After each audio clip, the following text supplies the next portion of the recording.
皆さんこんにちは。写真家の井上です。今回の写真表現ゼミはこれコンデジ高級なやつで撮ってますと題して、写りと機能においては一眼デジカメに迫り、ハイエンドクラスのスマートフォンのカメラにはまだまだ負けない高級コンデジの魅力を見ていきたいと思います。ちなみにスマートフォンのカメラが最高だという方の感覚やお気持ちも僕は理解しているつもりです。でもこれも現実ということでご理解ください。そして画質の違いなんて気にしていないとか、荷物になるから持ち歩きたくないからスマホ最高という方は今回のゼミに参加いただかなくても結構です。出席扱い、すなわち再生回数プラス1にはしておきますので。10年前にあれだけ家電量販店のデジカメ売り場を賑わせていたコンデジ、コンパクトデジカメは今はひっそりと一眼デジカメ売り場の片隅に追いやられています。その光景には少し寂しささえ感じるものです。スマートフォンが爆発的に普及し、そのスマートフォンに搭載されているカメラの性能もぐんぐんと高くなってきています。それも要因の一つとなって、ハイエンドのスマートフォンはかつて数万円で販売されていたコンデジを駆逐するほどのものになっているのは紛れもない事実でしょう。一方でコンパクトな筐体に一眼デジカメに迫る画質や機能を詰め込んだハイエンドのコンデジも根強い人気を維持しています。そんなコンデジ高級なやつにどのような魅力があるかについて、素晴らしい画質、優れた操作性や機能、望遠レンズ搭載モデルの楽しさという3つの切り口から見ていきたいと思います。まず1つ目、素晴らしい画質。こちらの作例は東京上空で撮影したものです。南風の日の午後に行われる羽田空港への都心上空からのアプローチ。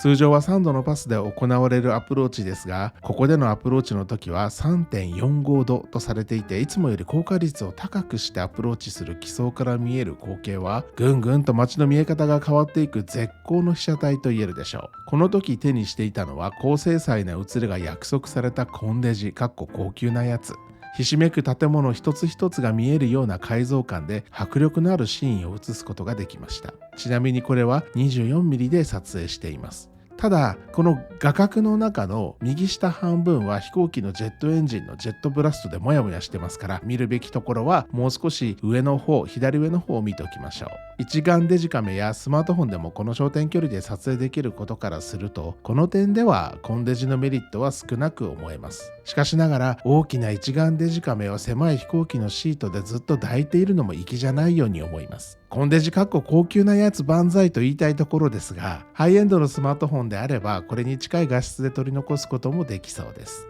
北海道の真ん中のエリアに広がる美瑛町は秋の朝霧撮影で有名な場所の一つです。多くの方々が様々なカメラを手に連なる丘に入る朝霧の美しさにため息をつきながら、霜もあっという間に溶かす烈日が差し込む瞬間を待っています。そんなシーンの撮影では暗いところから明るいところまでを豊かに記録できるセンサーのダイナミックレンジの広さが画質を大きく左右することになります。ダイナミックレンジの広さは機種ごとに様々であり、一概にセンサーサイズさえ大きければダイナミックレンジも広いということもできない性質のものです。ただ少なくとも僕が気に入って使っているコンデジ高級なやつに搭載されているソニー製のセンサーはダイナミックレンジが広くて、この作例のように太陽が画角に入りそうな時でも暗いところから明るいところまでを豊かに表現してくれる安心感があります。日没後に羽田空港から離陸して北へ向かう便の機装から見える東京の夜景はありきたりな表現ですが、宝石箱をひっくり返したようで格別です。遠くには残暑に浮かび上がる富士山のシルエットも見えてきます。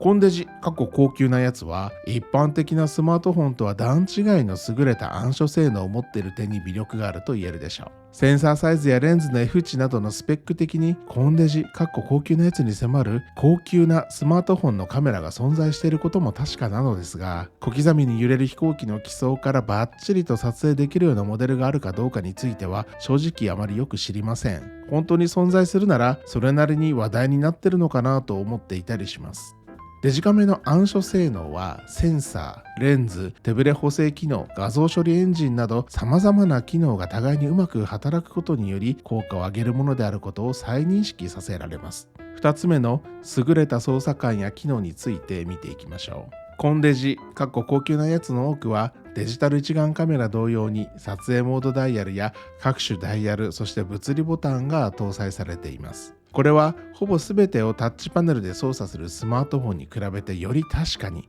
より直感的に操作できるものと言えるでしょう。最高の瞬間が訪れて、シャッターチャンスが目の前にあるその時の誤操作防止にも役立っていることと思います。この点にコンデジの優れた操作性を見ることができるでしょう。夏の終わりの頃の峠道で出会ったキタキツネ。気が早いのかうっすらと冬毛をまとい始めています。動物の写真を撮るときに特に意識しておきたいことの一つにピントの位置があります。できることならピントの位置は彼らの瞳に合っていてほしいものです。この作例ではバッチリ瞳にピントが合っています。かつて動物の瞳へのピント合わせは置きピンでの連写やカメラごとに癖のあるオートフォーカスを使いこなす技術と勘によって挑むものでした。これが2019年にソニーが動物瞳 AF をリリースしてからはその世界がガラッと変わりました。撮影するものはピントを合わせることよりもより美しい構造を探ったり、より美しい背景を探したり、最高のその瞬間が来るまで最大の神経を払うことができるようになったのです。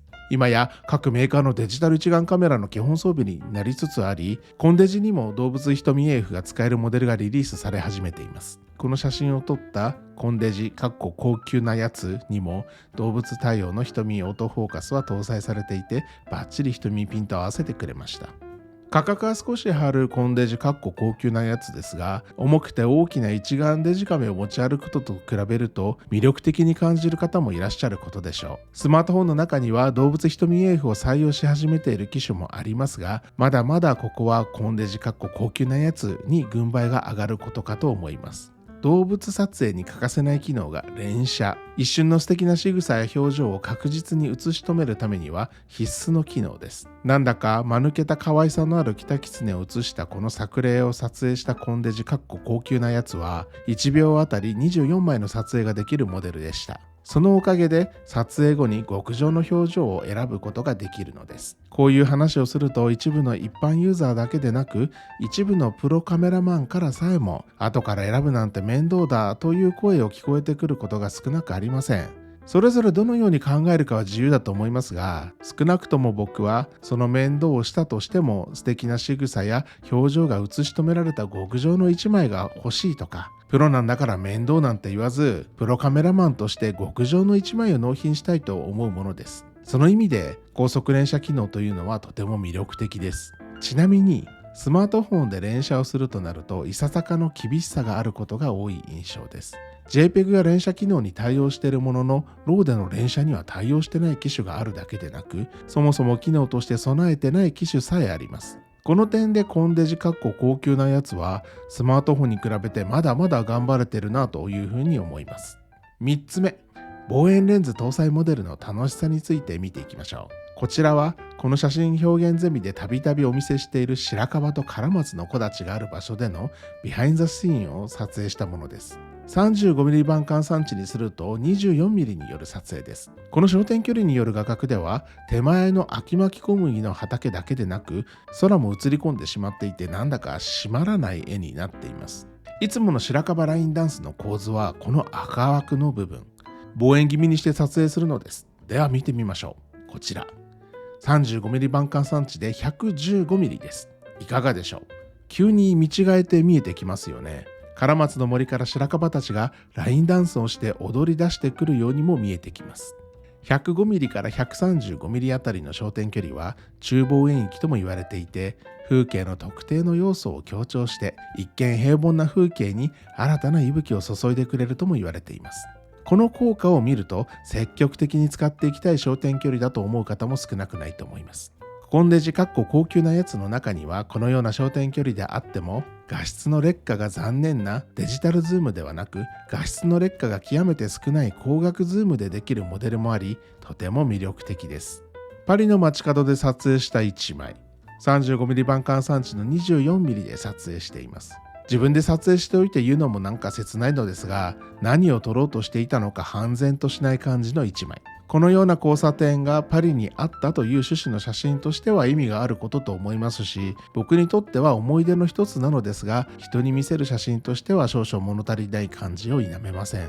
そこでこの時はこの赤枠の部分をズームして撮ったんです。35mm 板換算値で言うと 122mm までにズームして撮影したのがこちらです。なんだか見違えてきますよね。それは望遠レンズを使用した時の利点の一つである圧縮効果が要因となっているためと言えるでしょう。画角の中の手前と奥にある空間が縮まって不思議な遠近感となって見えてきています。手前のフォルクスワーゲンやプジョーが走るあたりから奥の建物群まではかなりの距離があるはずですが、手が届きそうなほど近くに感じられるのがわかることと思います。圧縮効果を意識した撮影は建築物から自然の風景など様々なシーンで効果的に使用できます。被写体の手前から奥までの距離感を狭めることで視覚的な関連性を強化し、見る者に強い印象を与えることができるのです。一部の高級コンデジには小さなボディであるにもかかわらず、この焦点域までの光学ズームレンズが搭載されているので、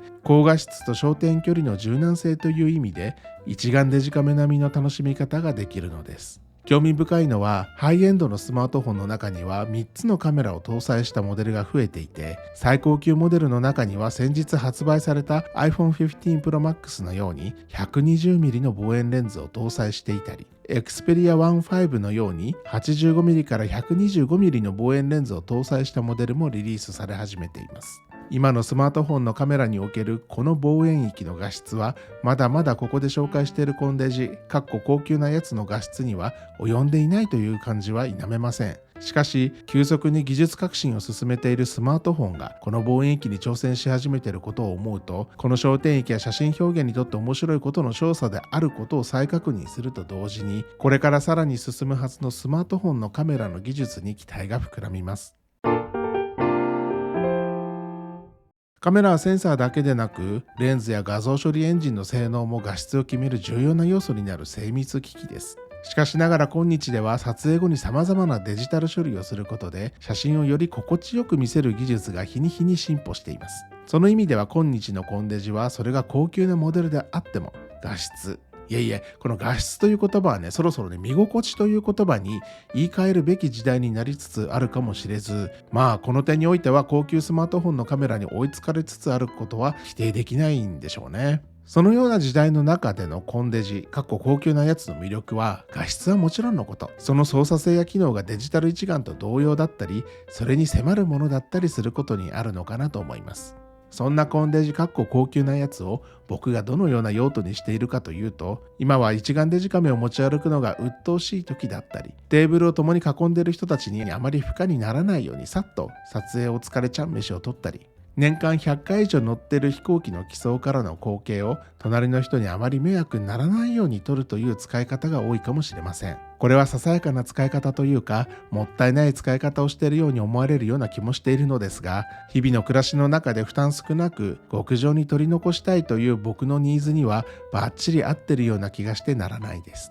このような状況の中でコンデジがどのような変遷をしていくのか、日々コンデジを手に楽しく日常を撮影しながら温かく見守っていきたいなと思っています。このゼミでは次回も新たなテーマとともに写真表現の楽しさについてお話をしていきます。楽しかった、これからも知りたいという方はいいねを、そしてチャンネル登録をよろしくお願いします。ではまた。